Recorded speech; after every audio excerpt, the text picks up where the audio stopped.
White House stayed at odds over Putin's interview proposal. President Donald Trump waves to members of the media as he walks towards the West Wing of the White House in Washington, Wednesday, July 18, 2018, after returning from Andrews Air Force Base, and paying respects to the family of fallen U.S. Secret Service Special Agent Noel Edward Ray Morgan, who suffered a stroke while on duty in Scotland.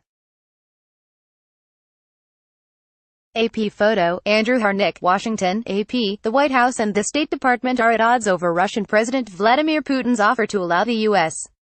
access to Russians accused of election meddling in return for interviews of Americans accused by the Kremlin of unspecified crimes.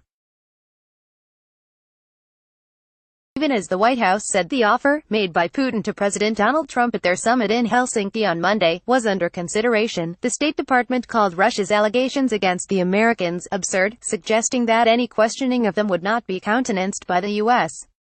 The Russian claims against the Americans, including former U.S. Ambassador to Russia Michael McFaul, relate to allegations of fraud and corruption. The overall assertions that have come out of the Russian government are absolutely absurd. The fact that they want to question 11 American citizens and the assertions that the Russian government is making about those American citizens, spokeswoman Heather Nauert told reporters. McFaul tweeted Wednesday, "I hope the White House corrects the record and denounces in categorical terms this ridiculous request from Putin. Not doing so creates moral equivalency between a legitimate U.S. indictment of Russian intelligence officers and a crazy, completely fabricated story invented by Putin." Nauert noted that a U.S. federal court had already rejected Russia's charges regarding British businessman and vocal Kremlin critic Bill Browder. She said Russian authorities already know the U.S. position. Browder was a driving force behind a U.S. law targeting Russian officials over human rights abuses. "We do not stand by those assertions that the Russian government makes," Nauert said. The prosecutor general in Russia is well aware that the United States has rejected Russian allegations in this regard. We continue to urge Russian authorities to work with the U.S. Department of Justice to pursue those in Russia who in fact perpetrated the fraudulent scheme that Russia refers to that targeted not only Mr.